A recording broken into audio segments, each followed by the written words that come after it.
नमस्कार विद्यार्थी मित्रांनो, तुमचं स्वागत आहे Arthologic plus economic survey of India आणि इकॉनॉमिक सर्वे ऑफ महाराष्ट्राच्या या बॅचमध्ये. मित्रांनो, आपण इकॉनॉमिक सर्वेची सुरुवात महाराष्ट्राची इकॉनॉमिक सर्वे चालू केली आणि त्यातली जो टॉपिक होता 7 नंबरचा कृषी व संलग्न क्षेत्रे, त्यापासून आपण सुरुवात केलेली आहे. त्यातील पार्ट 1 पाहिला, पार्ट 2 पाहिला आणि आज पार्ट 3 बघणार आहोत. तर आजचे पार्ट 3 मधून सुरुवात करूयात की पहिली योजनेपासून. ती योजना अशी आहे की भाऊसाहेब फुंडकर फळबाग लागवड योजना. नेहमी PYQ येऊन गेलेला आहे क्वेश्चन, त्यामुळे ह्याला तुम्ही VIP म्हणू शकता. VIP योजना आहे, स्कीम आहे मित्रांनो. तर काय लक्षात ठेवा, महात्मा गांधी राष्ट्रीय ग्रामीण रोजगार हमी योजनेअंतर्गत नोंदणी नसलेल्या शेतकऱ्यांना फळबाग या योजनेचा लाभ देण्यात येतो. काय नोंदणी नसलेल्या, लक्षात ठेवा नोंदणी नसलेल्या. ही योजना सन 2018-19च्या खरीप हंगामापासून राज्यात राबवण्यात येत असून 100% अनुदान देण्यात येते. तर मित्रांनो, तुम्हाला एक जाणवलं असेल की आपल्याला एक PYQ आला की ऑपरेशन ग्रीन्स काय, टोमॅटो, ओनियन आणि पोटॅटो, त्याला ऑपरेशन टॉप असंही म्हणता येईल किंवा ऑपरेशन ग्रीन्स. मग हे 3 जे फळभाजी आपली भाजीपाल्याची पिकं ही होती, टोमॅटो, ओनियन आणि पोटॅटो, ह्या संदर्भातली होती. त्याचं उत्पादन वाढवणे, त्याच्या किमतीबद्दल किंवा त्याचं लॉजिस्टिक डेव्हलपमेंट, ह्या संदर्भात ती स्कीम होती ऑपरेशन ग्रीन. 2018-19ला आलेली होती आणि आपल्याला तो क्वेश्चन 2 वेळेस आलेला होता. तर लक्षात ठेवा की त्या संदर्भात तुम्हाला लक्षात ठेवता येईल की भाऊसाहेब फुंडकर फळबाग लागवड योजना आणि टॉप्स तुम्हाला हे सोबत लिंक करता येईल. तर लक्षात ठेवा की 2018-19 आणि ऑपरेशन ग्रीन्स ती पण कधी आली लक्षात ठेवा मित्रांनो, 2018-19. तर त्याचा उद्देश काय आहे तर लक्षात ठेवा, शेतकऱ्याचे उत्पन्न वाढवणे, विविध शेतकऱ्यासाठी रोजगार निर्मिती करणं, पीक पद्धतीत बदल, उत्पन्नाचे शाश्वत स्रोत निर्माण करणे व कृषी प्रक्रिया उद्योगांसाठी कच्च्या मालाची उपलब्धता वाढवणे ही या योजनेची उद्दिष्टे आहेत. या योजनेनंतर एकूण 16 बारमाही फळ पिकांची लागवड करता येते. किती? 16. लक्षात ठेवा मित्रांनो, किती? 16. तर लक्षात ठेवा, भाऊसाहेब फुंडकर फळबाग लागवड योजना कोणासाठी ती महात्मा गांधी राष्ट्रीय ग्रामीण रोजगार हमी योजनेअंतर्गत नोंदणी नसलेल्या शेतकऱ्यांसाठी होती. बरोबर आहे. आणि काल जी आपल्याला पाहिली होती कोणती, तर लक्षात ठेवा महात्मा गांधी राष्ट्रीय ग्रामीण रोजगार हमी योजनेअंतर्गत फळबाग लागवड योजना. म्हणजे ही जी पाहिली ह्याच्यामध्ये जे व्यक्ती येत नाही त्यांच्यासाठी कोणती होती, लक्षात ठेवा भाऊसाहेब फुंडकर फळबाग लागवड योजना. आणि ती कोणती होती लक्षात ठेवा, डबल सांगतो मित्रांनो, महात्मा गांधी राष्ट्रीय ग्रामीण रोजगार हमी योजनेअंतर्गत फळबाग लागवड योजना असं लक्षात ठेवता येईल. अशा प्रकारे ही स्कीम तुम्हाला दोन्ही स्कीम सोबत लक्षात राहतील. नंतर आहे आदिवासी कुटुंबाच्या परसबागेत फळ झाडे व भाजीपाला लागवडीस प्रोत्साहन. मित्रांनो, ही जी स्कीम आहे ही पण येऊन गेलेली आहे. हा पण PYQ आहे मित्रांनो. तर लक्षात ठेवा, ही योजना राज्यातील ठाणे, पुणे, नाशिक, धुळे, नंदुरबार, जळगाव, अहमदनगर, नांदेड, अमरावती, यवतमाळ, गडचिरोली, चंद्रपूर, पालघर आणि गोंदिया या 14 जिल्ह्यांमधील आदिवासी कुटुंबासाठी योजना राबवते. किती? 14. लक्षात ठेवा मित्रांनो, हे महत्त्वाचं आहे. जरी जिल्ह्याने विचारलं तर विचारतील किती जिल्ह्यांसाठी किती आदिवासी जिल्ह्यांसाठी विचारतील, तर लक्षात ठेवा 14. आणि लक्षात ठेवा की तुम्ही जर पाहिलं की 2014ला आपल्याला NDA गव्हर्नमेंट आलेलं दिसेल आणि त्यानंतर समजा असं विचार करायचा की आपल्याला त्या दिवसापासून थोडं आपल्याला ह्या स्कीम किंवा हे आदिवासी व्यक्तींसाठी चालू केलेलं असं एक स्टोरी म्हणा की त्या दिवसापासून काहीतरी चांगलं झालेलं आहे. तुम्ही बघितलं असेल की आपले बिरसा मुंडा असतील, त्यांच्यावरही क्वेश्चन येण्याचा कल वाढलेला दिसतो.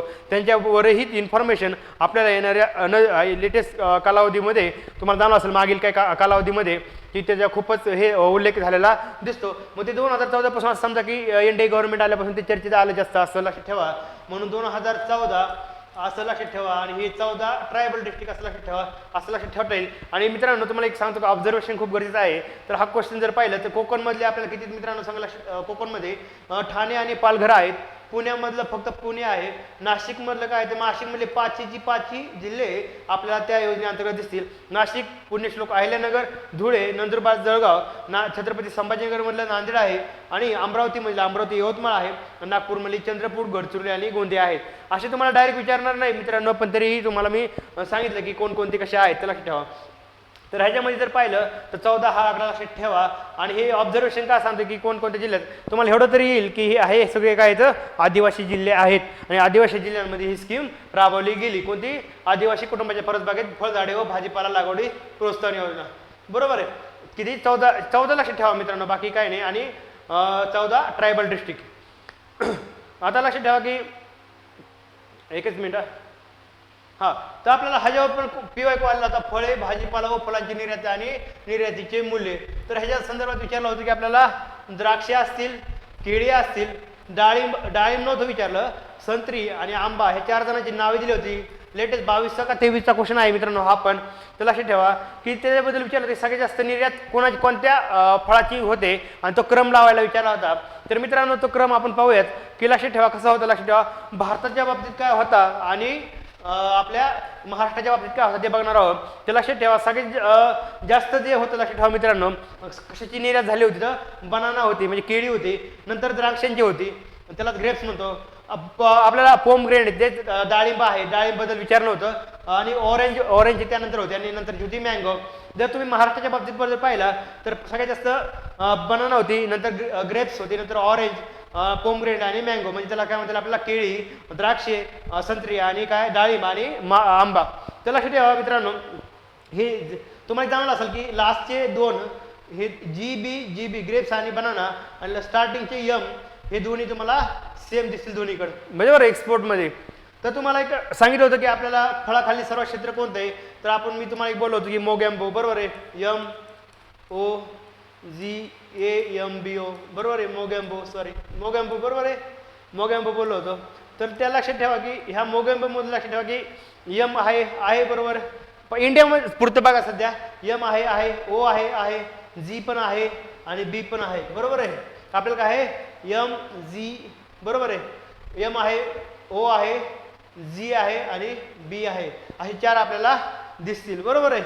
तर मित्रांनो लक्षात ठेवा मँगो, ऑरेंज, ग्रेप्स आणि बनाना आपण जे पाहिलं होतं की सगळ्यात जास्त पिकाखाली क्षेत्र कोणतं आहे महाराष्ट्रामध्ये कोणत्या पिकाखाली फळ पिकाखाली आहे तर मँगोचं सर्वात होतं, नंतर ऑरेंजचं होतं, नंतर ग्रेप्सचं होतं, नंतर बनाना होतं म्हणजे बरोबर आहे. मग त्यामुळे हे लक्षात ठेवा की हे जर तुम्ही पाहिलं त्या दोघांचं तुम्ही रिलेट केलं तर तुम्हाला असं जाणवेल की हे दोनही बऱ्यापैकी सगळेचे अक्षर किंवा ते ट्रेंड किंवा ट्रिक्स तुम्हाला जुळताना दिसेल. तर इथं लक्षात ठेवा मित्रांनो इंडियाचं काय मोगॅम्बो होतं ना तर लक्षात MOGB लक्षात ठेवा सगळं होतं बरोबर होतं मोगॅम्बोचं फक्त पी मध्ये आलेला त्याचा आपण काय म्हणतो पोमग्रेनेट आणि यम मध्ये महाराष्ट्रामध्ये जर मोगॅम्बो आहेच MOGBच होते. तुम्ही जर असं लक्षात जरी नाही ठेवलं पोमग्रेनेट जरी लक्षात नाही ठेवलं MOGB ही चार जरी लक्षात ठेवले MOGB तर लक्षात येईल की महाराष्ट्र आणि भारताचा क्रम दोनाचा आयात निर्यातीमध्ये तर तो काय होता सारखाच होता मँगो, ऑरेंज, ग्रेप्स आणि बनाना.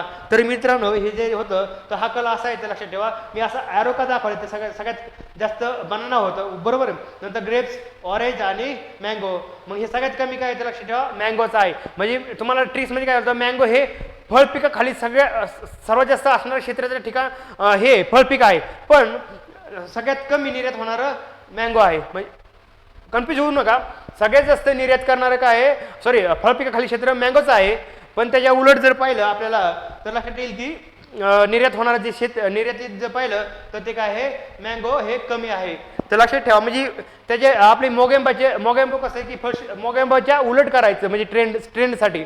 तर लक्षात ठेवा मी जो ॲरो दिलेला आहे तो असा वाढत चाललेला आहे मँगो, ऑरेंज, ग्रेप्स आणि बनाना एवढंच लक्षात ठेवा.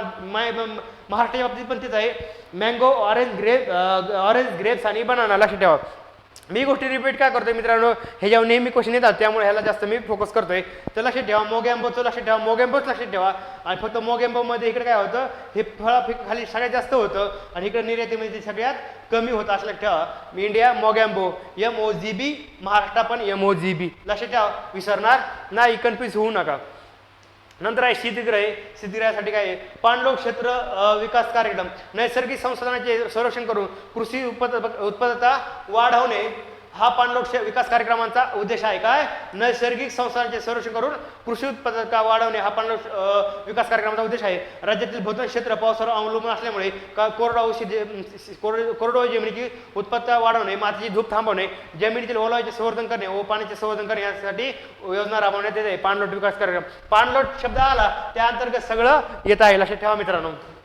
नंतर आहे जलयुक्त शिवार अभियान 2.0 आता लक्षात ठेवा की राज्यात महत्त्वाची VIP स्कीम आहे ही पण बरोबर आहे.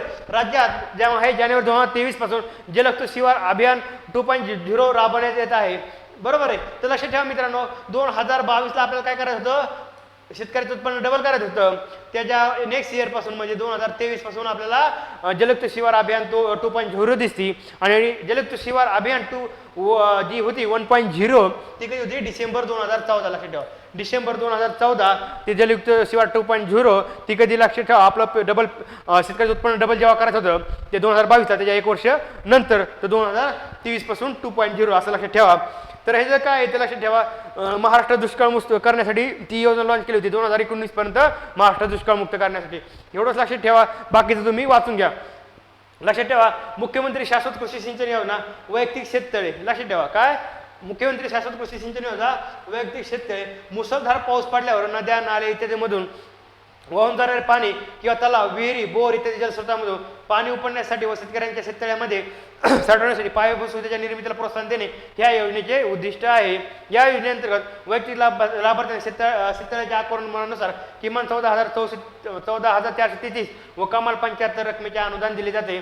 तर लक्षात ठेवा मित्रांनो, राऊंड फिगर लक्षात ठेवा, 14,000 ते 15,000 त्याला काय दिलं जातं, अनुदान दिलं जातं. कमीत कमी 14,000, मॅक्सिमम 15,000. लक्षात ठेवा, मुख्यमंत्री शाश्वत कृषी सिंचन योजना वैयक्तिक शेततळे ह्याचं नाव लक्षात ठेवा. 14,000 ते 75,000. आता लक्षात ठेवायचं कसं आकडे, तर 2014ला परत स्टोरी चालू करायची. एनडीए गव्हर्नमेंट आलं आणि एनडीए गव्हर्नमेंटने शेततळ्याला प्रोत्साहन दिलं. तर लक्षात ठेवा 14,000 14,000 करायचे. आणि राहिला 75चा प्रश्न. आणि सध्या आपण काय करत आहोत, अमृत महोत्सव साजरा करत आहोत भारताचा, बरं अमृत काल साजरा करत आहोत 75 वर्षाचा, म्हणून ते 14,000 ते 2014 पासून म्हणूनही 14,000 घ्या आणि अमृत महोत्सव साजरा करतो म्हणून 75 घ्या, असं लक्षात राहील.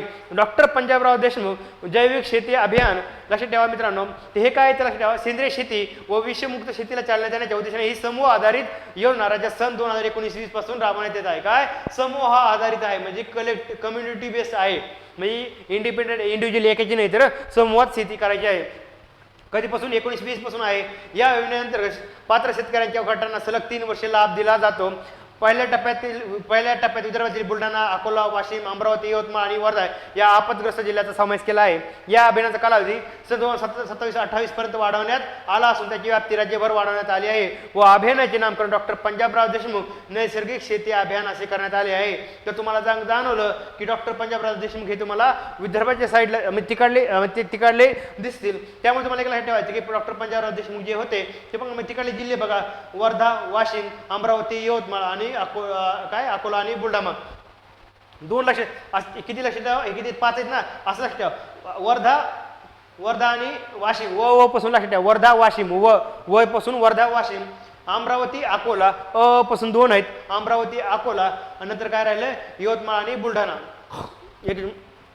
यवतमाळ आणि बुलढाणा लक्षात राहील ना मित्रांनो.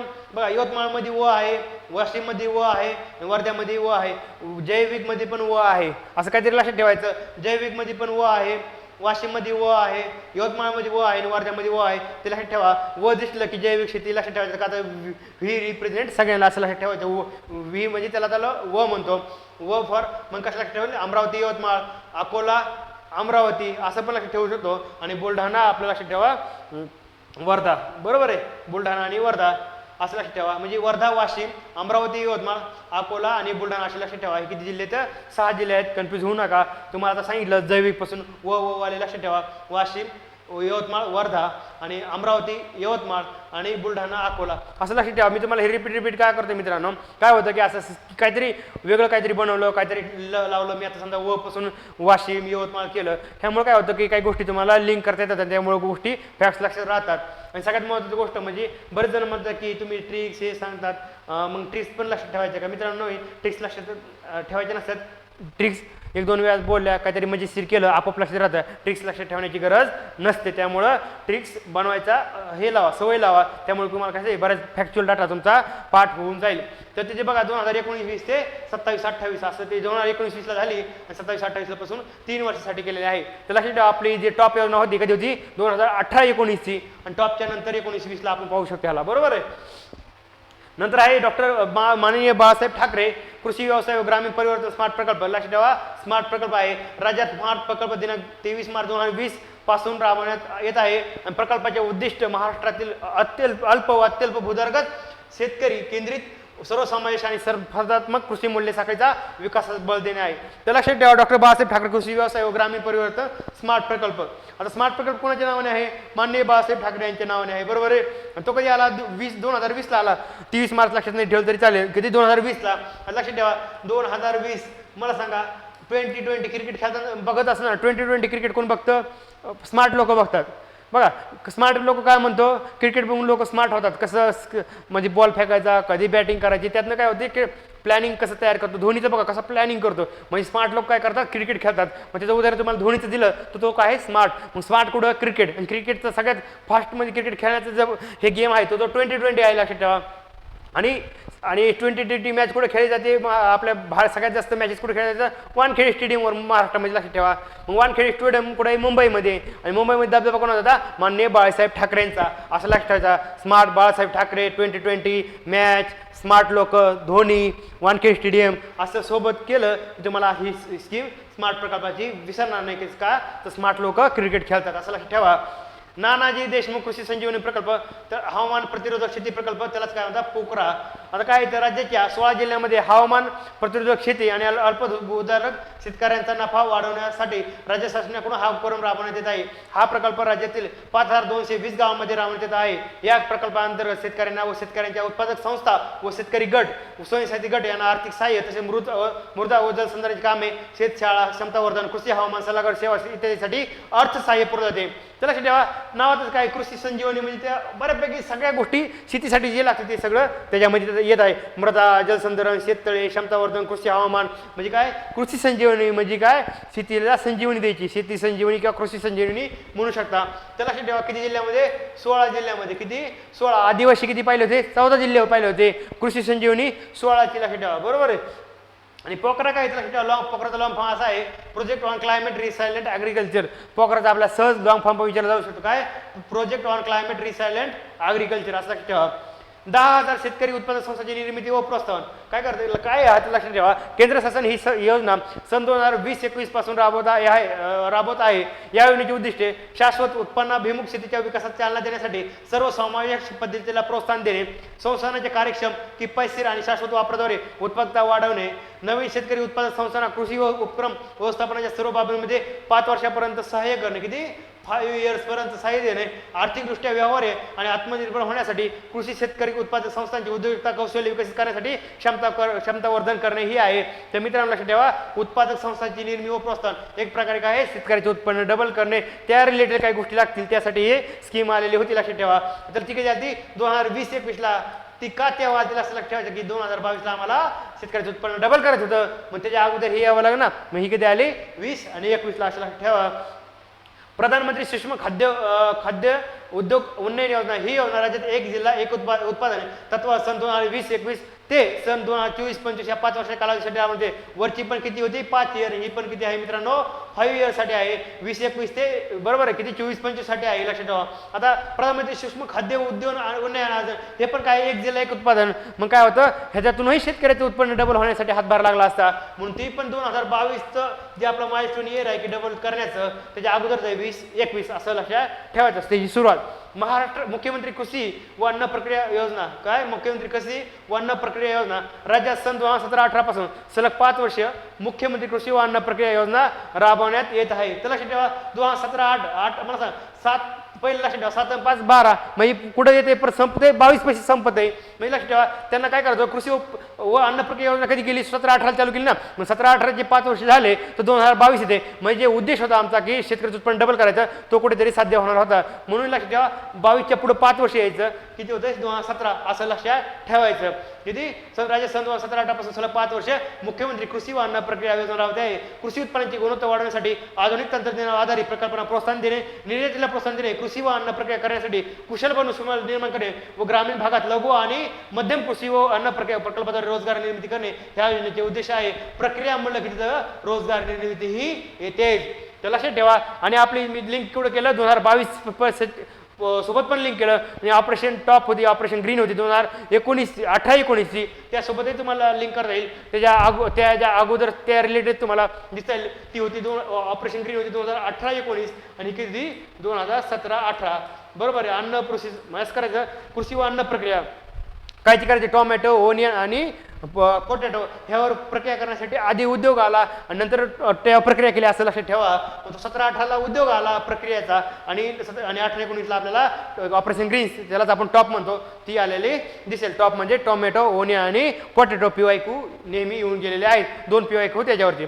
ग्रामीण कृषी विकास समिती स्थापना शेतीचा सर्वांगीण विकास नैसर्गिक संसाधनाचा इष्टतम वापर व विविध योजनांच्या माध्यमातून करावयाच्या कामाचा प्राधान्यक्रम ठरवण्यासाठी प्रत्येक गावात ग्राम कृषी विकास समिती स्थापन करणे राज्याने बंधनकारक केले आहे. काय हे महत्त्वाचं आहे की ग्राम विकास समिती स्थापन करणे बंधनकारक आहे का नाही असं विचारलं जाऊ शकतं. तर बंधनकारक आहे का तर आम्हाला शेतकऱ्याचं उत्पन्न डबल करायचं आहे असं लक्षात ठेवायचं. काही आलं शेतकऱ्याचं 2022 लिंक करायचं बऱ्यापैकी गोष्टी तुम्हाला त्या लिंक होताना दिसतील. जिल्हा कृषी महोत्सव आहे. एकच मिनिट. जिल्हा कृषी महोत्सव आहे. कृषी क्षेत्रातील उत्पादन व ते प्रक्रिया काय उत्पादन ते प्रक्रिया नेहमी येईल तुम्हाला. उत्पादन प्रक्रिया यामधील नवीन तंत्रज्ञानाबद्दल शेतकऱ्यांमध्ये जागृती निर्माण करणे प्रगतीशील शेतकरी उद्योजक शास्त्रज्ञ यांच्या अनुभवाची देवाणघेवाण व पुरवठा साखळी विकसित करून थेट विपणन संबंध प्रस्थापित करणे या उद्देशाने राज्यातील 34 जिल्ह्यामध्ये जिल्हा कृषी महोत्सव आयोजित केले जातात.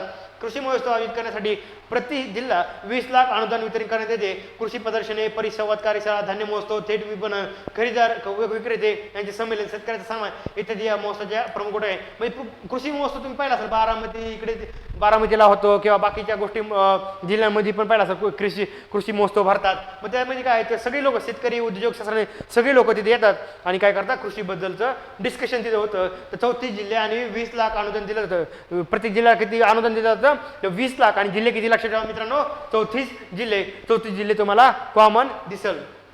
आता एक लक्षात ठेवा मित्रांनो की हे जे आहे की हळद संशोधन आणि प्रक्रिया धोरण माननीय बाळासाहेब ठाकरे हरिद्रा हळद संशोधन व प्रशिक्षण केंद्र खूप VIP आहे. मला असं वाटतं की डेफिनेटली हा क्वेश्चन 2024 त्या मेन्सला असेल. लक्षात ठेवा ते काय ते लक्षात ठेवा. भारत हा हळदीचा सर्वात मोठा उत्पादक व ग्राहक आहे. काय ही पहिली लाईन महत्वाची की सगळ्यात मोठा उत्पादक व ग्राहक आहे कारण ते हळदीचा पॅटर्न बरोबर आहे. त्यासाठी हे आपण लढाई लढली होती आणि त्या संदर्भात आपल्याला नेहमी मेन्सला क्वेश्चन आलेले दिसतात आणि वेगवेगळ्या एक्झाममध्ये हळदीच्या पॅटर्नबद्दल क्वेश्चन होते.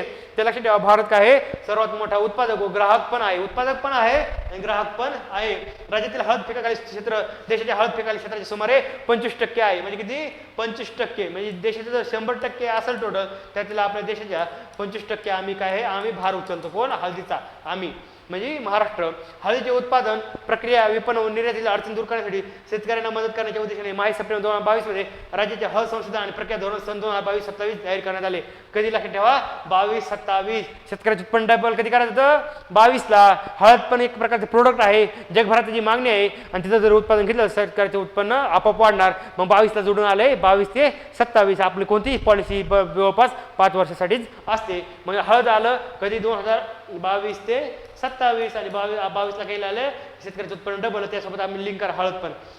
या धोरणाची अंमलबजावणी करण्यासाठी हिंगोली जिल्ह्यात माननीय बाळासाहेब ठाकरे हरिद्रा हळद संशोधन व प्रशिक्षण केंद्र सुरू करण्यात आले. कुठं हिंगोलीला बरोबर आहे. हिंगोलीला हळद संशोधन केंद्र कुठं हिंगोलीला हळद आणि बरोबर आहे. आणि कोणाच्या नावाने केली माननीय बाळासाहेब ठाकरे यांच्या नावाने. तर तुम्ही जर पाहिलं हळदचा हन हिंगोलीचा ह सोबत ठेवा विसरणार नाही. हळद कुठं हिंगोली आणि हळदीचा पुढचा ळ आहे ळ कुठे बाळासाहेब ठाकरे यांच्या नावांमध्ये पण माननीय बाळासाहेब ठाकरे आहे त्यांच्याही नावामध्ये तुम्हाला तो शब्द दिसेल. म्हणजे हळद म्हणलं की ह फॉर हिंगोली ळ फॉर माननीय बाळासाहेब ठाकरे. डबल सांगतो ह फॉर हिंगोली ळ फॉर माननीय बाळासाहेब ठाकरे. लक्षात ठेवा. नंतर आहे मित्रांनो लक्षात ठेवा एकच मिनिट संलग्न कार्य पशुपालन असेल दुग्ध व्यवसाय असेल मत्स्य व्यवसाय आणि वनीकर यासारखे संलग्न उपक्रमपूरक ठरतात शेतीसाठी बरोबर आहे. पशुपालन दुग्ध व्यवसाय मत्स्य व्यवसाय आणि वनीकर हे काय तर संलग्न क्षेत्रे आहेत. या प्रथम उत्पन्नाचे अतिरिक्त स्रोत तसेच वाढीव अन्न सुरक्षेद्वारे आणि ग्रामीण कुटुंबांना महत्वपूर्ण आधार मिळतो.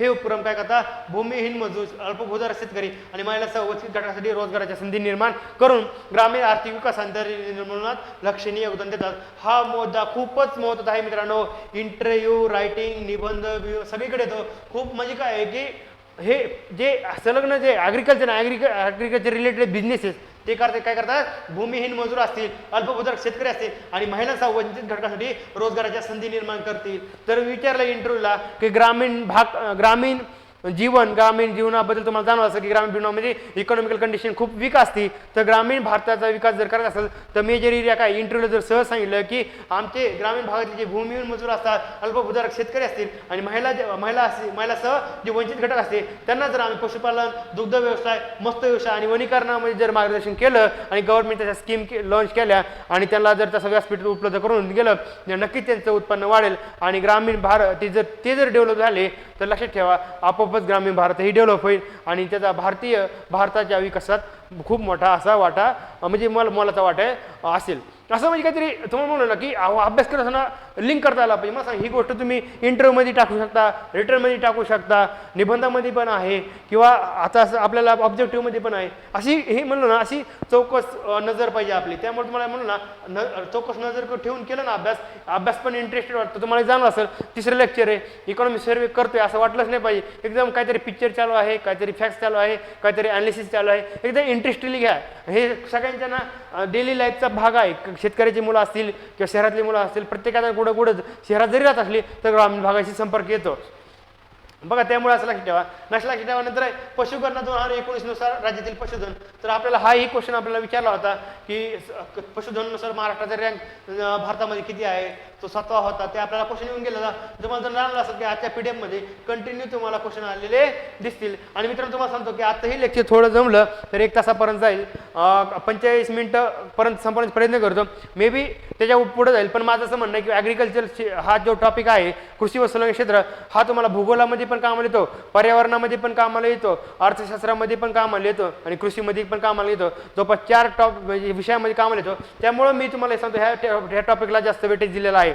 इथून पुढचे जे टॉपिक आहे उरलेले त्याला मी 25-30 मिनिट मॅक्सिमम देईल, त्याच्यावर जाणार नाही कारण ती एक्झाम पण जवळ आलेली आहे आणि 25-30 मिनिटामध्ये चांगल्या प्रकारे कव्हर करण्याचा प्रयत्न कर. त्यामुळे असं म्हणू नका की हे पहिल्या चॅप्टरचे एवढे मोठे व्हिडिओ झाले तर बाकीचे कंप्लीट होणार, असं काही नाही मित्रांनो. हा टॉपिक महत्त्वाचा होता. तुम्हाला आता सांगितलं भूगोल, पर्यावरण, कृषी आणि अर्थशास्त्र 4 विषयांमध्ये हे जर लिंकेज येतं ह्या टॉपिकमधले कुठेही क्वेश्चन फिट होतात. त्यामुळे असं म्हणू नका की खूपच मोठं लेक्चर व्हायला आहे, ठीक आहे. पण आपल्याला मार्क्स तुम्ही जर PYQ पाहिले तर मोस्ट ऑफ दी PYQ तुम्हाला ह्या टॉपिकमधून दिसतील. तर चालू आता जर पाहिलं दुसरे फॅक्ट बघूयात आपण मित्रांनो.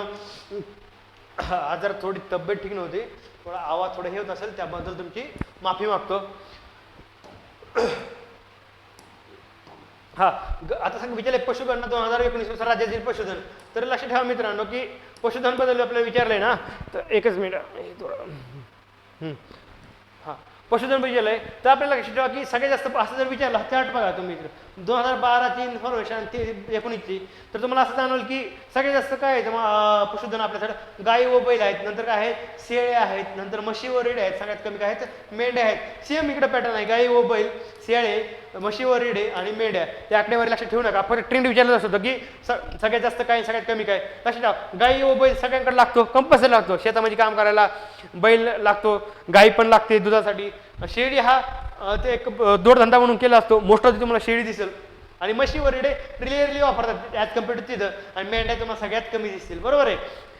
मग तुम्हाला ते ट्रेन सांगितलं सगळ्यात प्रत्येकात घरी बैल आणि गाय असतोच, बरोबर आहे. म्हणून पहिल्या टॉप लाईनला म्हशीची संख्या जास्त असणार ऑब्वियस, आणि जोडधंदा म्हणून ते शेळीचा जास्त वापर होतो म्हणून शेळी येईल. तिसरं जे आहे उरलं काय लोक नॉर्मली म्हशी व रेडे वापरतात 3 नंबरला, आणि सगळ्यात कमी काय वापरतात मेंढ्या. असं लक्षात ठेवा गाय व बैल, शेळी, म्हशी व रेडे व मेंढ्या. पशुसंवर्धन 20वी जनगणना 2019 काय, आणि नंतर 21वी जनगणनाही आलेले आहेत. तर आपल्याला 20व्या जनगणनेनुसार विचारलं होतं 20वी पशुगणना 2019 दरम्यान प्रजातीनीय आणि ग्रामीण व नागरी क्षेत्रानुसार पशुधनाची माहिती प्रथमच संकलित करण्यात आली. पशुगणना काय प्रतिनिधी ग्रामीण व नागरी क्षेत्रानुसार पशुधनाची माहिती प्रथमच संकलित करण्यात आली. काय आहे प्रथमच. पशुगणना 2019 नुसार एकूण 3.31 कोटी पशुधनासह राज्य देशात 7व्या क्रमांकावर आहे. किती 7व्या क्रमांकावर आहे. तुम्हाला माहित असेल किती 7व्या क्रमांकावर आहे. आणि लक्षात ठेवा पशुगणना 2012च्या तुलनेत एकूण पशुधनात 1.8% वाढ झाली आहे. किती 1.8% वाढ झाली आहे. राज्यात एकूण 7.43 कोटी कुक्कुटदाक्षी पक्षी असून राज्य देशात 5व्या क्रमांकावर आहे. कुक्कुटदाक्षी म्हणजे पोल्ट्री बर्ड्स, म्हणजे पोल्ट्रीमध्ये असतं ना कोंबड्या, बदक, शांबरग हे जे असतात ते लक्षात ठेवा. त्याला एकत्रित कुक्कुटदाक्षी पक्षी त्याला पोल्ट्री बर्ड्स म्हणतात. तर लक्षात ठेवा आपल्याला ह्याच्यामध्ये महत्त्वाचं काय ते लक्षात ठेवा. 20वी जनगणना 19ची म्हणजे 19 20 लक्षात ठेवा. 19 20 2019ची आहे, 19ला आली आणि 20वी होती. 19 20 मी कसं लक्षात ठेवायचं 2019 आणि 20 सर्व लक्षात ना. आणि लक्षात ठेवा की किती होतं लक्षात ठेवा 7 लक्षात ठेवा किती 7 होता. म्हणजे भारतामध्ये महाराष्ट्राचा रँक किती होता 7वा होता. आणि पोल्ट्रीमध्ये किती होता 5वा होता. दोन्ही आकडे तुम्हाला विषम संख्या दिसतील 7 आणि 5. मागे पण तुम्हाला विषम संख्या लिंक केल्या होत्या ना डेमो लेक्चरमध्ये. 7 आणि 5. 7 म्हणजे देशात 7 लक्षात ठेवा देशामध्ये आणि कुक्कुटजातीमध्ये 5वा लक्षात ठेवा. आणि बाकीचं ठीक आहे. फक्त एवढं लक्षात की किती पशुधन आहे 3 कोटी लक्षात ठेवा 3 कोटी बरोबर आहे. अशा प्रकारे हे झालं आपलं विषयी जनगणना 2019 नुसार. तर लक्षात ठेवा नंतर आहे की आपल्याला पशुगणना 2019 नुसार निवडक राज्यामधील पशुधन आणि कुक्कुटजाती पक्षी. तर मित्रांनो लक्षात ठेवा की आपल्याला जर जाणवलं असेल ट्रेनमध्ये तर हे आता बाकीचा जो आपल्याला चार्ट बघायचा आहे तर तुम्हाला एकदा मला माझं ऑब्झर्वेशन जाणवतं की इन्फॉर्मेशन विचारताना आयोगाने काय केलेलं आहे असं विचारलेलं आहे. समजा ठिकाण राज्य हे भरपूर विचारलं आहे म्हशीवर रेडी मेंढ्या शेळ्या इतर परसबाग व्यावसायिक ते न विचारता आयोगाने काय केले इथं एवढंच घेतलं आणि ह्याच्यावर क्वेश्चन आलेला आहे. म्हणजे आपल्याला अभ्यास करत असताना फास्ट ट्रॅकमध्ये ते आपल्याला फक्त एवढंच बघायचं आहे आणि जिथं करत असेल तिथं आपण बाकीचं बघू. तर लक्षात ठेवा राज्य आणि गाय व बैल. मग गाय व बैलचा ट्रेंड विचारला की राज्य व गाय व बैलनुसार क्रम लावा. तर लक्षात ठेवा पश्चिम बंगाल सगळ्यात जास्त आहे 19,000 समथिंग आहे. नंतर उत्तर प्रदेश आहे मध्य प्रदेश आहे आणि बिहार आहे. काय गाय व बैल सगळ्यात जास्त पुढे लक्षात ठेवा पश्चिम बंगाल उत्तर प्रदेश मध्य प्रदेश आणि बिहार लक्षात ठेवा. मग त्याला कसं लक्षात ठेवायचं गायवर मोठमोठ्या लोकांकडे असते BMW असते बरोबर आहे आणि ते थाटात मिरवतात. हां बरोबर आहे ना थाटात मिरवतात BMW. आमच्याकडे काय आहे आमची बैलगाडी असते आमची गाय असते ती आमची शान आहे तीच आमची BMW. तुम्ही जर पाहिलं असं गावाकडे बारकाली पोरं असतात किंवा हे करतात की वासराचं नाव BMW ठेवते बैलाचं नाव BMW ठेवते. म्हणजे खूप असं एक मजेदार असते ते वातावरण. त्यामुळे आपल्यासाठी काय आपली बैलगाडी ही आपली BMW आहे. मग BMW कसं लक्षात ठेवायचं तर लक्षात ठेवा BMW. B फॉर पश्चिम बंगाल M फॉर हे मध्य प्रदेश U फॉर उत्तर प्रदेश आणि W फॉर वेस्ट बेंगाल. तर लक्षात ठेवा. आणि असा एरो दिलेला आहे मी. मग सगळ्यात जास्त काय वेस्ट बेंगाल नंतर उत्तर प्रदेश मध्य प्रदेश आणि बिहार असं लक्षात ठेवता येईल. मग BMW कसं लक्षात BMW ना तर BMUW लक्षात ठेवायचं BMUW काय त्यांची BMW पण आपल्यामध्ये काय आहे BMUW काय BMW आणि आपण काय म्हणतो BMUW. आपण कसं लहान लेकर कसं चिडवताना करतं यू अशी करतात ना एखाद्याला माणसाला चिडवताना. म्हणजे एखादा मर्सिडीजमध्ये माणूस चाललाय एक बैलगाडीमध्ये चाललाय त्याची BMW आणि तो काय म्हणतो आमची BMUW आहे. आणि ते काय म्हणतात तुझ्याकडे 3च अक्षर आहेत आमच्याकडे एक एक्स्ट्रा U वाला. आणि ते काय लहान मुलं कसं चिडवतात ना यू बैलगाडीतून त्या BMWला चिडवतात असं लक्षात ठेवा BMUW. आणि असा ट्रेन कसा वाढत जातो BMUW बिहार मध्य प्रदेश उत्तर प्रदेश आणि काय हे वेस्ट बेंगाल असं लक्षात ठेवा BMUW. हे काय आलं गाय व बैल रिलेटेड. आणि लक्षात ठेवा मित्रांनो नंतर जे आहे लक्षात ठेवा पशुगणना 2019 नुसार महाराष्ट्रातील विभागनीय पशुधन आणि कुक्कुटजाती पक्षी. तर लक्षात ठेवा मित्रांनो आपल्याला काय लक्षात ठेवायचं आहे पहिल्या चार्ट लक्षात ठेवायचं विभाग आणि गुरं मुंबई नाशिक पुणे छत्रपती संभाजीनगर लातूर अमरावती नागपूर आणि बरोबर आहे. तर लक्षात ठेवायचं आपल्याला की सगळ्यात जास्त गुरे कुठे होती लक्षात ठेवा सगळ्यात जास्त नाशिकला होती नंतर पुण्याला होती अमरावती आणि छत्रपती संभाजीनगर. कुठं नाशिक पुणे अमरावती छत्रपती संभाजीनगर असं सरळ लक्षात ठेवा. ह्याच्यावर काही क्वेश्चन येईल मला असं वाटत नाही पण जस्ट ट्रेंड सांगितलं तुम्हाला बरोबर आहे. तर लक्षात ठेवा 21वी पशुगणना 2024 ती होती किती आणि पशुगणना जर पाहिलं तर जर किती वर्षांनी होती 5 वर्षांनी होते. 19 + 5 किती झाले 24. म्हणजे पशुगणना जर विचारलं की किती वर्षांनी होते सरळ स्टेटमेंट दिलं तर वाघाची जनगणना 4 वर्षांनी होते पशुगणना 5 वर्षांनी. पशुगणनामध्ये प येतं आणि 5 मध्ये पण प येतं काय पशुगणनामध्ये 5 येतं आणि काय 5 मध्ये पण 5 प मध्ये पण 5 येतं सॉरी हे झालं पशुगणनामध्ये पण प येतो आणि 5 मध्ये पण प येतो असं प वन 5 पशुगणना असं लक्षात ठेवा येईल विसरणार नाही. वाघांची 4 बरोबर आहे. केंद्र शासनाच्या निर्देशानुसार 21वी पशुगणना 25 नोव्हेंबर 2024 ते 28 फेब्रुवारी 2025 या कालावधीत केली जात आहे लक्षात ठेवा. आणि काय ही पशुगणना शीघ्र गतीने आणि विश्वासार्ह होण्यासाठी मोबाईल ॲपद्वारे ऑनलाईन पद्धतीने केली जाते. या पशुगणनेत भटकी कुत्री भटक्या गाय यासह प्रथमच भटक्या पशुपालक समुदायाची माहिती गोळा हे महत्त्वाचं आहे बरं का मित्रांनो. या पशुगणनेत भटकी कुत्री भटक्या गायी यासह प्रथमच भटक्या पशुपालक समुदायाची माहिती गोळा केली जात आहे. म्हणजे भटकी कुत्री भटकी गाय तर केलीच पण भटका पशुपालक समुदाय होतो त्यांचीही माहिती गोळा करण्यासाठी गव्हर्नमेंटने निर्देशन दिले आहेत. हे महत्त्वाचं आहे. डायरेक्ट स्टेटमेंट विचारलं जाऊ शकतं. नंतर लक्षात ठेवा राज्य शासकीय पशुवैद्यकीय पायाभूत सुविधा राज्यात ग्रामस्तरापर्यंत विस्तारलेल्या शासकीय पशुवैद्यकीय संस्थांच्या जाळ्यांमार्फत पशुधनाच्या आरोग्याची निगा राखण्यासाठी पशुवैद्यकीय सेवा पुरवण्यासोबत लसीकरण कार्यक्रम राबवण्यात येत आहे. म्हणजे गुरांना काय आजार झाला त्यासाठीही आपल्यासाठी जसा वैश्विक लसीकरण कार्यक्रम होता तसाच गुरांसाठीही होता आहे आणि ते वेगळे चांगल्या प्रकारे ग्रामीण भागामध्ये राबवला जात आहे. तर लक्षात ठेवा राज्य शासकीय पशुवैद्यकीय पायाभूत सुविधा पशुवैद्यकीय विभाग किती सरळ विचारला जाऊ शकतं. तर मित्रांनो लक्षात ठेवा पशुवैद्यकीय विभाग महाराष्ट्रामध्ये किती 7. म्हणजे मला लक्षात ठेवा पशुवैद्यकीय विभाग म्हणजे पशूंचा दवाखाना तो 7 आणि गाय असेल बैल असेल शेळी असेल मेंढ असेल ह्याची 7 कोणाला असते शेतकऱ्यांना असते. शेतकऱ्याची 7 पशूंची म्हणून 7 लक्षात ठेवा किती 7 विभाग पशूंची 7 आणि विभाग 7 असं लक्षात पशूंची 7 विभाग पण 7 असं लक्षात ठेवा. पशूंची 7 शेतकऱ्याला आणि पशुवैद्यकीय विभाग 7च आहेत. मुंबई नाशिक पुणे छत्रपती संभाजीनगर अमरावती नागपूर हे 6 डिव्हिजन आपल्याला माहिती पण एक्स्ट्रा काय लक्षात ठेवा लातूर ऍड केलेला आहे 7वा. बाकीचे 6 डिव्हिजन आपले नॉर्मल आहेत ते लक्षात ठेवा आणि लातूर 7वा लक्षात ठेवा. आणि काय तर सर्व चिकित्सालय लघु सर्व चिकित्सालय पशुवैद्यकीय दवाखाने फिरते वैद्यकीय दवाखाने मुख्यमंत्री पशु चिकित्सा पथक पशुस्वास्थ्य व रोग नियंत्रण फिरते पथक जिल्हा कृती रेचन केंद्र अशा प्रकारे ही सगळी सिस्टम आपल्या ग्रामीण भागामध्ये आपल्याला पशुवैद्यकीय पायाभूत सुविधामध्ये पाहता येईल. आता लक्षात ठेवा कृत्रिम रेतन पुणे नागपूर छत्रपती संभाजी येथील गोठीतील वीर्य प्रयोगशाळामध्ये वीर्य तयार केला जातात आणि राज्यातील 34 जिल्हा कृत्रिम रेतन केंद्रामार्फत पशुवैद्यकीय संस्थांना वापर केला जातो. नंबर आला 34 कॉमन. तुम्हाला म्हणतो ना काही गोष्टी असा रिपीट होतील तर असं वाटेल की इकॉनॉमी सर्व्हिसमध्ये काहीच नाही. खरं सांगतो मित्रांनो काहीच नाही सगळं केलं असतं फक्त आपण घाबरतो म्हणून आपल्या गोष्टी अवघड वाटतात. पुढे सांगाल तुम्हाला एक स्टोरी लय भारी आहे ती तुम्हाला पुढच्या लेक्चरमध्ये सांगाल की गोष्टी कशा सोपा असतात आणि कसं आपण अवघड करून ठेवलेले असतात ते. कृत्रिम रेतन पुणे नागपूर आणि छत्रपती संभाजीनगर काय लक्षात ठेवा पुणे नागपूर आणि छत्रपती संभाजीनगर लक्षात ठेवा पुणे नागपूर आणि छत्रपती संभाजीनगर लक्षात ठेवा. ह्या 3 ठिकाणी आपल्याला कृत्रिम रेतन दिसतील किती 34 जिल्ह्यामध्ये बरं. हे तर प्रयोगशाळा आहेत पुणे नागपूर आणि छत्रपती संभाजीनगर लक्षात ठेवा. पश्चिम म्हणजे महाराष्ट्राच्या पश्चिमेकडील एक विभाग आहे पुणे बरोबर आहे सॉरी जिल्हा आहे पुणे नंतर नागपूर आणि छत्रपती संभाजीनगर. पुणे लेफ्टला आहे मधोमध छत्रपती संभाजीनगर आणि पूर्वीकडे नागपूर असे 3 लक्षात ठेवा. पुणे छत्रपती संभाजीनगर आणि नागपूर अशा 3 ठिकाणी लक्षात ठेवा. आणि नंतर आहे राष्ट्रीय गोकुळ अभियान लक्षात ठेवा. राज्य सन 2014 पासून पशूंच्या प्रजाती सुधारण्यासाठी आणि दूध उत्पादन वाढवण्यासाठी आणि रोगमुक्त उच्च अनुवांशिक गुणवत्तेचे वळू वाटप करण्यासाठी राष्ट्रीय गोकुळ मिशन राबवण्यात काय उच्च गुणवत्तेचे वळू वाटप करण्यासाठी लक्षात ठेवा. वळू बरं का. आणि वळू नावाचा चित्रपटही आलेला दिसेल तुम्हाला गिरीश कुलकर्णी यांचा असं लक्षात ठेवा. गोकुळ लक्षात ठेवा गोकुळ अभियान कधी 2014-15 पासून इलेक्शन आलं लक्षात ठेवा. महाराष्ट्र गोसेवा आला कुणी आणला एनडीए म्हणजे महायुती सरकारने आणलं आणि महायुती सरकार म्हणजे सेंट्रलची जी एनडीए गव्हर्नमेंट आहे त्याचाच भाग आहे बरोबर आहे ना. लक्षात ठेवा एनडीए गव्हर्नमेंट आणि म्हणजे गाईला मातीचा दर्जा दिलेला आहे एनडीए गव्हर्नमेंटने. मग लक्षात ठेवायची की मग लक्षात ठेवा ती कधी आले सत्तेमध्ये 2014-15ला मग बरोबर एनडीए गव्हर्नमेंटपर्यंत 14ला आलं 14-15ला आलं. मग काय करणार राष्ट्रीय गोकुळ अभियान पण त्यावेळेसच आलेलं असं लक्षात ठेवा मित्रांनो. आणि बाकीचे वैशिष्ट्य आपण आताच पाहिले.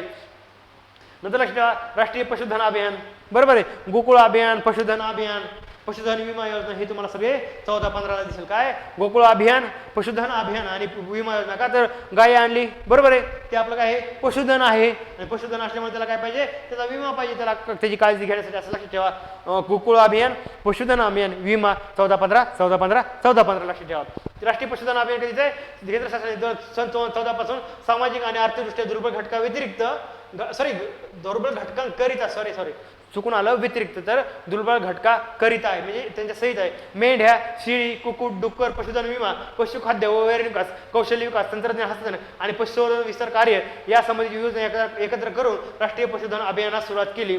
सन 2021-22 पासून हे अभियान सुधारित आणि पुनर्रचित केले. आलं 2021-22ला काय मित्रांनो आपल्याला शेतकऱ्याचं उत्पन्न डबल करायचं होतं. मग शेतकऱ्याचं उत्पन्न कसं करायचं त्याचे जे आपले हे असतील गाई बैल असतील म्हणजे गाय असतील त्याच्यात काय होईल त्यापासून दूध उत्पादन होतं. दुधापासून मग शेतकरी विकणार दूध त्यापासून त्याला पैसे येणार म्हणजे त्याचं उत्पन्न डबल होणार. म्हणजे लक्षात ठेवा ते कधी केलं 21-22ला म्हणजे त्याला रिलेटेड तुम्हाला जाणार असेल 22ला इन्कम डबल करायचं त्याच्या अगोदर ते 21-22ला आपल्याला काय केलंय राष्ट्रीय पशुधन अभियान पुनर्रचित केलं आहे. म्हणजे 21-22ला पुनर्रचित राष्ट्रीय पशुधन अभियान राबवलेला दिसेल. तर त्याचा उद्देश काय लक्षात ठेवा सुधारित अभियानाचे उद्दिष्ट रोजगार निर्मिती आहे बरोबर आहे.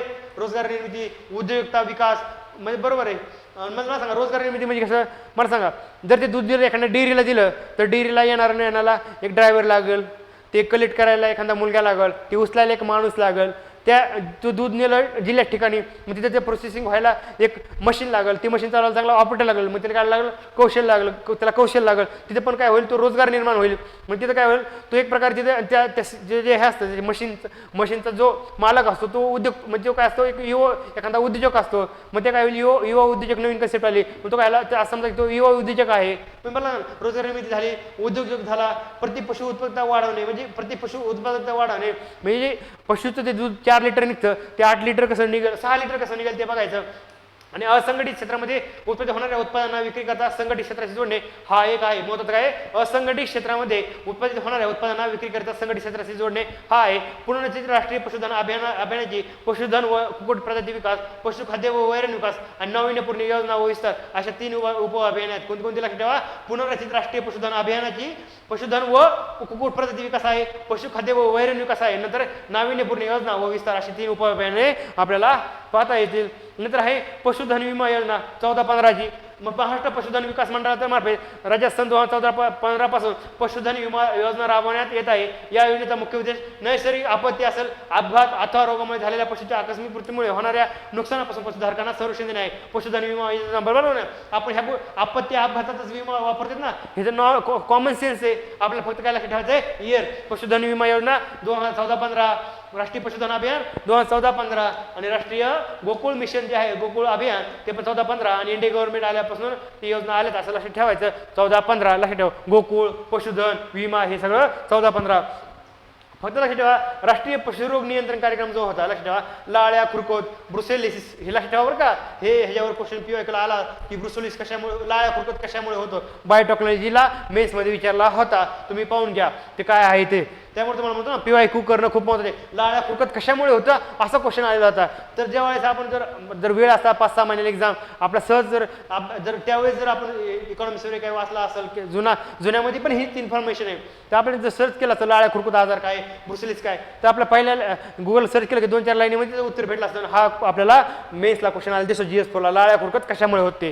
तर लक्षात ठेवा. ठीक आहे, आता तात्पुरतं लक्षात ठेवू. लाळ्या खुरकत आणि ब्रुसेलिस या रोगाचे सन 2024 पर्यंत प्रभावी नियंत्रण आणि सन 2029 पर्यंत संपूर्ण निर्मूलन करण्याच्या उद्देशाने राष्ट्रीय पशुरोग नियंत्रण कार्यक्रम राज्यात सन 2019-20 पासून राबवण्यात येत आहे. बरं लक्षात ठेवा.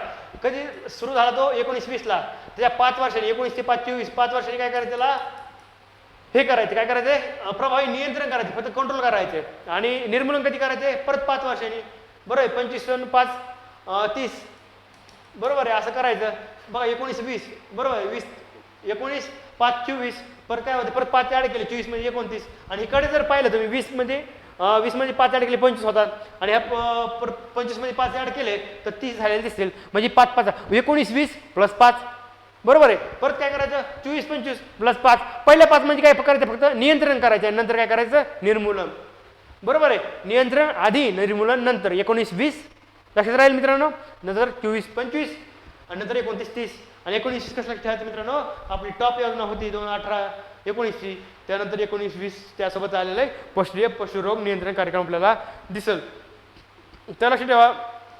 सुधारित गोवर्धन गोवंश सेवा केंद्र योजना सन 2023-24 पासून राज्यात ही योजना राबवण्यात येत आहे. या योजनेनंतर 34 जिल्ह्यातील 34 जिल्हे 34 जिल्हे दिसले मित्रांनो, टिक करून टाकायचं. किती 34 जिल्ह्यातील प्रत्येक तालुक्यात एक, किती प्रत्येक तालुक्यात एक.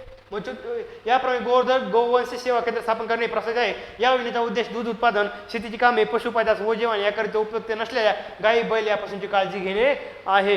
जे आपलं चाललंय की गोमातेला आपण काय केलं मित्रांनो, तर मातीचा दर्जा दिलेला आहे. बरोबर आहे, गोमाता म्हणतो आपण. मग तिचं कसं तिचं हत्या आपण काय केलं पाहिजे, तिचं संवर्धन केलं पाहिजे. म्हणजे काही शेतकऱ्यांना कसं होतं की त्याचं इन्कम नसतं किंवा शेती तेवढी नसते, त्यांना ती गोमातेला सांभाळता येत नाही. मग ते काय करतात की मग अशा ठिकाणी काय करतं की मग सरकार काय म्हणतं की तुम्ही काय करा, लक्ष ठेवा की ह्या सर्व गोष्टी आहेत ते तुम्ही काय करा गोवंश सेवा केंद्रामध्ये त्याला आणून ठेवा. मग काय करायचं लक्ष ठेवा, मग ते काय करतात बघा, ते दिलेच ना आपल्याला, दूध उत्पादन, शेतीची कामे, पशुपालनास, ओजवानी याकरिता उपयुक्त नसलेल्या गायी व बैल यांची काळजी घेण्यासाठी गोवंश सेवा केंद्र 34 जिल्ह्यामध्ये प्रत्येक तालुक्यात काय एवढं लक्ष ठेवा, ते प्रत्येक जिल्हा प्रत्येक 34 जिल्हा प्रत्येक तालुका, लक्ष ठेवा 34 जिल्हा प्रत्येक तालुका. आणि 23-24 आहे ना, हे तर लक्ष ठेवा, 2022ला आपण इन्कम डबल करायचं होतं बरोबर आहे. त्या रिलेटेड आपल्याला 23-24ला गोवंश सेवा केंद्र स्थापन करता आलेले दिसतील.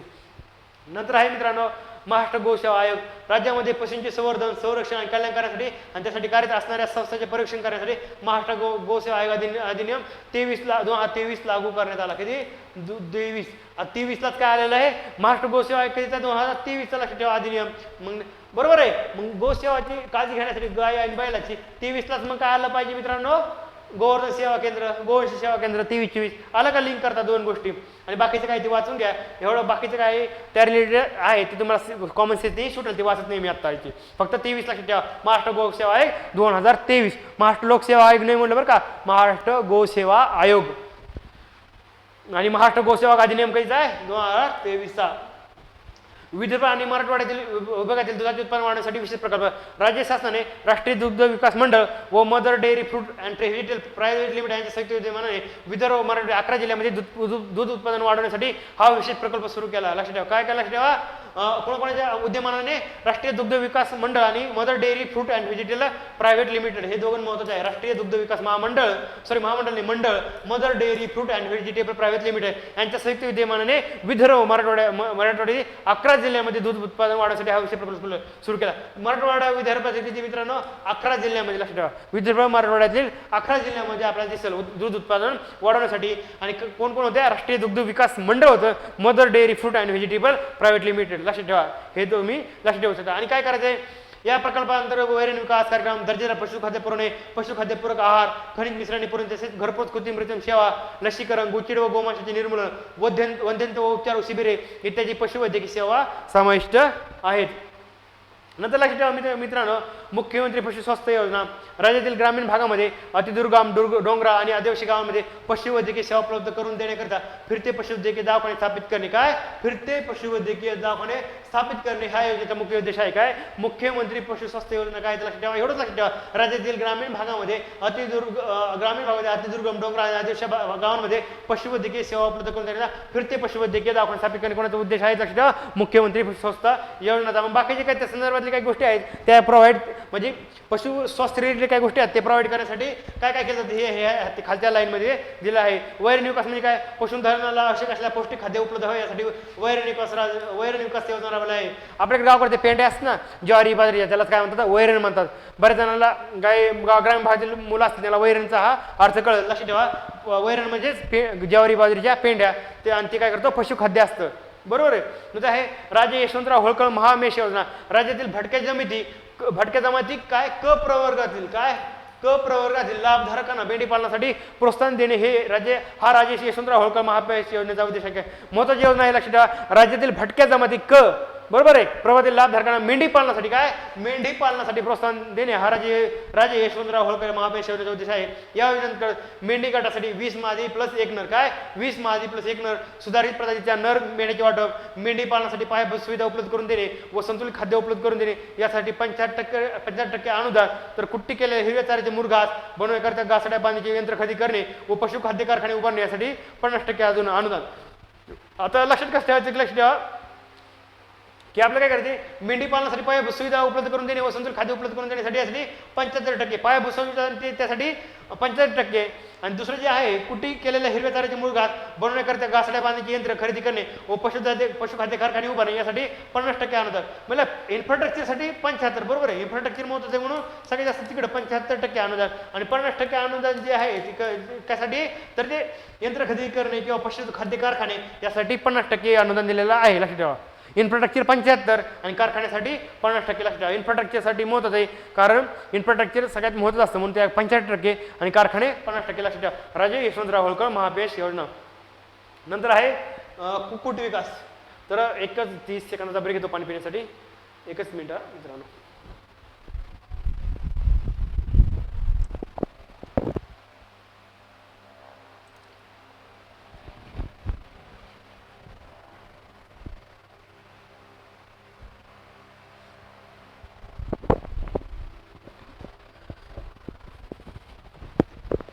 तर लक्ष ठेवा मित्रांनो की आता आहे नंतरचा टॉपिक आहे कुक्कुट विकास. राज्य शासनाने छत्रपती संभाजीनगर, कोल्हापूर, नागपूर आणि पुणे येथे मध्यवर्ती अंडी उबवणी केंद्राची स्थापना खाली उद्देशाने केली आहे. तर लक्ष ठेवा कुक्कुट विकास काय कुठं छत्रपती संभाजीनगर, कोल्हापूर, नागपूर आणि पुणे. मग जर पाहिलं असेल पुणे, नागपूर, कोल्हापूर हे आपल्याला कॉमन दिसलं होतं बरोबर आहे. मग सांगितलं होतं पुणे लेफ्ट साईडला आहे, छत्रपती संभाजीनगर मध्ये आहे आणि नागपूर पूर्वेला आहे. पश्चिम मध्य पूर्व, पश्चिमेला नागपूर पश्चिमेला पुणे, मध्यला छत्रपती संभाजीनगर आणि पूर्वेला आपल्याला नागपूर पाहता येईल.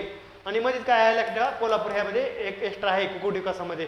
मग कुक्कुटमध्ये क आहे आणि कोल्हापूरमध्ये क आहे लक्षात ठेवा. एक्स्ट्रा जो आहे तो लक्षात राहील कुक्कुट कोल्हापूर लक्षात राहील. कुक्कुट कोल्हापूर क वाला आणि छत्रपती संभाजीनगर, नागपूर, पुणे मागच्या स्कीमला जसं सांगितलं तसं लक्षात ठेवा. तिथं काय मध्यवर्ती अंडी उबवणी केंद्र काय मध्यवर्ती अंडी उबवणी केंद्र तिथं काय होतं आपल्याला ते कृत्रिम रेतन त्या संदर्भात आपण जे पाहिलं होतं बरोबर आहे.